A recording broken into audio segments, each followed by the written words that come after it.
Hey, I'm Suzanne Tidkemeyer of No Longer Quivering. Did that for 10 long years. Now I'm just on my own, doing my own stuff and ranting and about various things. Today, I want to talk a little bit about where the world is today as far as COVID, the COVID vaccinations. I know that a lot of you have a lot of questions about the vaccinations and what's going on and how that's affected the entire world. I'm just sitting here pondering it myself. I mean, I don't think there's any really good solution yet, and we're a long way. Hey, that Amber chick. Yeah, good to see you too. We're not anywhere near done yet with this thing. That's what scares me about the whole COVID thing. Oh, my hair is crazy because I got it very wet last night in rain, and I can't stop touching it. Rainfall makes your hair very soft, apparently. I keep forgetting that fact, and then that happens. Okay, I want to talk a little bit about COVID. Why? Because things have changed since the last time I talked about it. I think we need to talk about it some. Um, the Johnson and Johnson vaccine, they've stopped trials on it because they've had something like 5 people develop blood clots. Hey, JCat, and I don't know what that means. I don't, because you have other drugs that cause blood clots that are still on the market at a much higher rate. Thank you, TS. I can't claim it today. I think it's the rainwater. I think I'm going to have to start stealing water out of the rain bucket. Look how it's gleaming. I can't get over that. And it's soft too. So, and that's kind of, I think they're doing an abundance of caution when they pulled it back. I think they're probably going to re-approve it, but maybe tell people to watch for that because birth control pills and so many other drugs can cause your blood to clot accidentally at a much higher rate so far than anything we've seen with the Johnson & Johnson vaccine. Good morning, Angela. How are you doing? I'm doing well, except I'm concerned today. And that's why I'm talking a little bit about this COVID thing and then pulling the J&J vaccine. Here in Tamarindo in Costa Rica, they have already, well, this week, I guess I need to go back and explain. I went back to the States back in early March because they made us all. And the rates had gone down to 300 new patients a day. 2 weeks after I came back, that had doubled. Okay. Here comes Semana Santa with everyone from San Jose and a lot more people from the U.S. coming. It's a madhouse here that week. I don't understand quite how Costa Rican government thinks, because at first they locked down, they did all the stuff they were supposed to, and then everybody who was local started going hungry because there just was not the jobs that there was during before COVID. So they reopened everything. So 2 weeks, week and a half after Semana Santa, here we go. We're doubled again. So right now we're at about 1,200 new COVID patients a day. It's skyrocketed. So the Costa Rican government's response has been to enact a whole lot of COVID things again, COVID restrictions that we had earlier. Now, that's one of the reasons if you're living overseas, it behooves you to sign up with the embassy.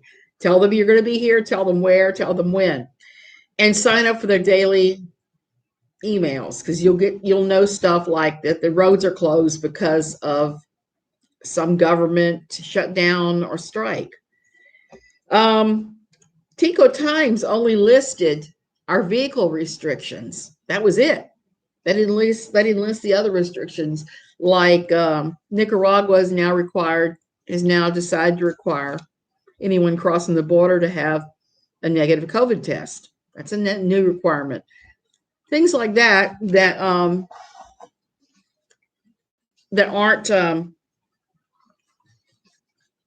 that affect us, but they're not going to cover every single bit of it. That's one of the things I really love about the embassy is they break it down, they send it out every day.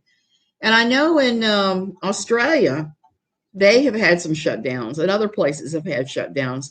I think we're all for a second wave, even with even with the vaccine restrictions. It was really weird. I got to church this morning and we had about a third as many people. Now, some of that was because of the vehicle restrictions. On the weekends, you can only drive your car with a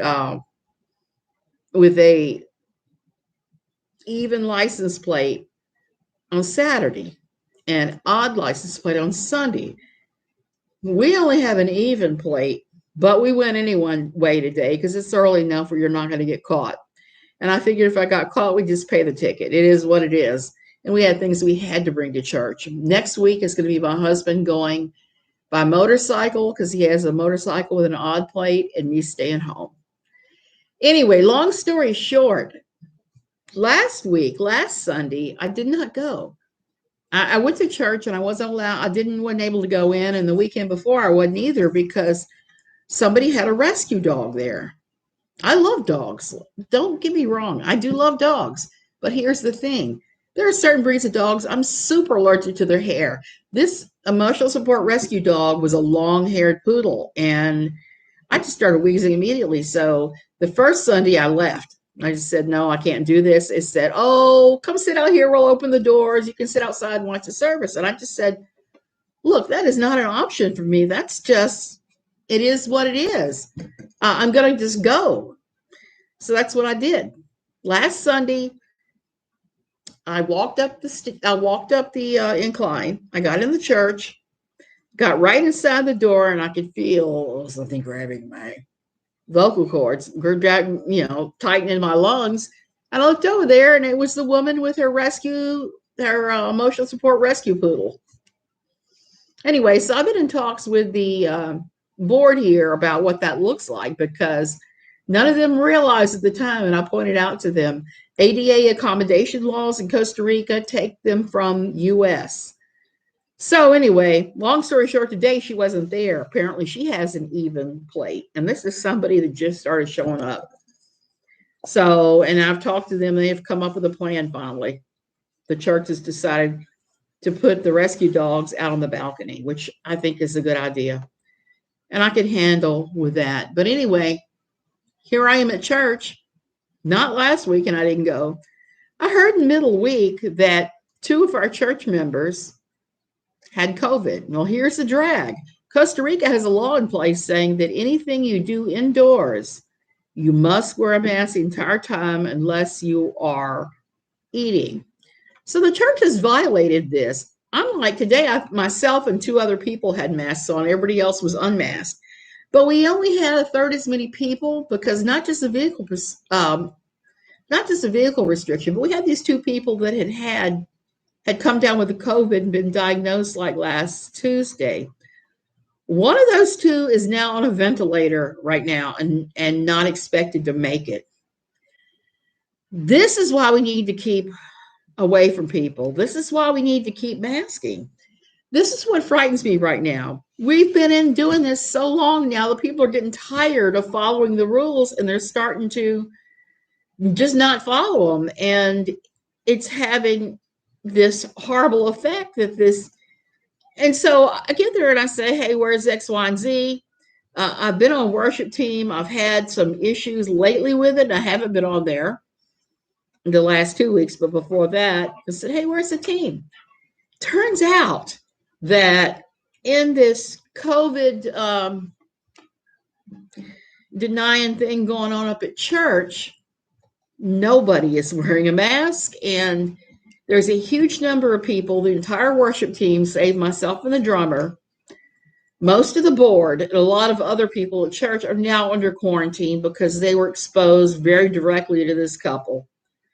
That was one of the first things I had to ask my husband when I heard all about this, like, how close did you get to them? And he said, well, I was never closer than about 12 or 15 feet. So I was happy with that. And these are people we know very well. And I know them well enough to know they've been not masking and they've been COVID denying. Why is it that people in the church seem to be the ones that are the most rebellious against following any of these rules? They don't care a damn thing about anybody else. And they think this is some kind of hoax. This is not a hoax. So people are dying left and right from this thing.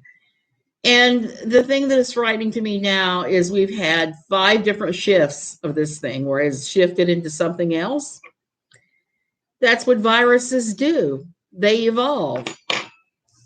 Not just viruses, but bacteria evolve. And this just saddens me that nobody is following along with this, because until much farther down the line and more people vaccinated, we're going to have to be a whole lot more careful how we're doing this and what we're doing. We can't just wear out and say, oh, I'm not wearing a mask. I don't feel like it. I'm not doing X, Y, and Z. I'm not using my hand sanitizer. I'm not washing my hands. We got to do it. We got to stay away from people. Now, I noticed everybody's been, oh, there is a woodpecker out there. Beautiful, beautiful. Anyway, I noticed yesterday that everybody was talking about a certain person whose name I don't even like to mention had said that she would have to drive over an hour to get the vaccination. And she thought that was just excessive, so she wasn't doing it, even though she has a high-risk child in her house that would not do well if he contracted the COVID. I don't get that. When I was in New Orleans, I was working the phones trying to find a place that would vaccinate me with the Johnson and Johnson then, because they were, good morning, kitten, on the keys. They were trying to get everybody to come out to be vaccinated. I was not able to find anyone who would vaccinate me with no residency in the New Orleans area. So I was not able to get vaccinated. But I went way out of my way. I don't understand people with this, well, an hour away is too far to drive, even though I have a sick kid. That is bunk. That is just complete and total and utter BS. If it were a priority for her, she'd drive. Shoot. That drive ain't nothing. I can tell you, we lived in Northern Virginia, in the DC area. There, we routinely drive at least an hour to get things done or to go various places. Here, it's a 5-hour ride to San Jose, but we do it when we have appointments with our specialists. It's what you do. You have to do what you have to do to keep everyone that you love around you healthy. And I'm really surprised by that attitude by her, because I would expect her to go way out of her way to make sure that her child is protected. She certainly complained about it enough and said, oh, I can't be around this person. I'm firing this nurse. I'm doing this. I'm doing that. Get her, please. We see where your priorities are, and they're not with making sure that your child does not contract COVID. So that's all I wanted to rant about today. I wanted to rant about that because it chaps my gears as somebody with mast cell and possible MS. I know from my asthma, if I were contracted, it would be a bad thing. So I do my damnedest to stay away from people, wash my hands, use hand sanitizer, and mask. Like I said, I was the only one masked today in there besides 2 other people who were visiting. Everybody else was sitting in there completely maskless. And this is with the CDC saying that church is like a super spreader event if everybody is not wearing their masks. I know, we're tired. It's been over a year now that this nonsense has been going on. But we're not done yet, and we can't afford to not take care of ourselves and take care of everybody else around us, to think about our fellow human beings. So I guess that's all I wanted to say today. That, and wear your mask, wash your hands, stay 6 feet, because we're all counting on each other to get through this thing. And I would surely like to do that. I want to come out of this not having had it and having had the vaccination. Now, I did discover Costa Rica did finally get a lot of vaccinations, but they're only vaccinating citizens and residents. And since my residency application is not done yet, I am not eligible for any of the vaccinations here either. So it becomes double important. I guess I'm going to have to go to the States for a nice long stretch just to get vaccinated at this rate. I do still have residency, I think, in Virginia. I've got a Virginia driver's license. Hopefully, that means that I can sneak in at UVA or somewhere that has plenty of vaccines and get vaccinated. I'm hoping. Anyway, y'all have a real good day. Thank you for listening to me rant about you've had both shots. Yeah, I believe that, Georgette, because I don't know what the status of the vaccine is, how much it's going to protect. We're talking about you might need a booster on the COVID vaccination at like something like 18 months.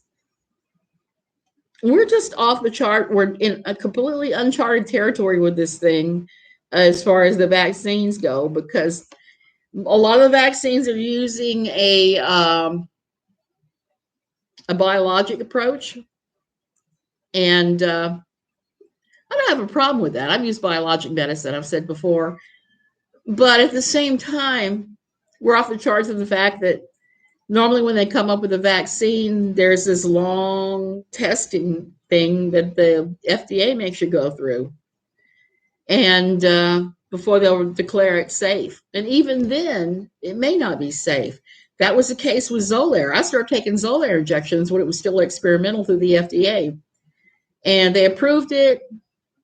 They approved it for use. People started using it, and then about 5 or 6 years later, they had to black box it because they had a bunch of people dropping dead from the vaccine, having not vaccine, the drug, having heart attacks and strokes. Even though I'm not entirely sure how much of an effect it was of the medication and how much of an effect it was that we're just looking at a newer biologic that nobody knew what the long term was going to be, and the people they used it on were not just garden variety sick. These were the sickest of the sick, and you're always going to have a higher rate of them having heart attacks and strokes. It's just kind of how it is. I would like to see. I know we can't wait to test, so I'm willing to let them guinea pig on me and try this. God knows I've done it enough with other drugs for asthma. So here we are. Here we are. More than a year later. I'm going to say 13 months later than really starting to take it seriously. I was thinking about that the other night because they closed the borders here around the 16th of March last year, and I made a quick border run to keep my driver's license valid around that time because I wasn't sure they were going to extend driver's licenses. 13 months is a long time to be doing anything. Most of us can't even handle 13 minutes or even 13 seconds of doing the same thing. And we forget, I think, all too easily how bad these things can be. So I'm going to go this time. Go ahead, wash your hands, use hand sanitizer, do the elbow bump instead of shaking somebody's hand, wear your mask, stay 6 feet apart. It's really the only way that we're going to defeat this thing, I think, is by continuing to use the safety protocols even after we're all vaccinated, just to make sure that the different variants in the coronavirus don't take hold and kill us all. Anyway, y'all have a good day, and I'll see you maybe tomorrow.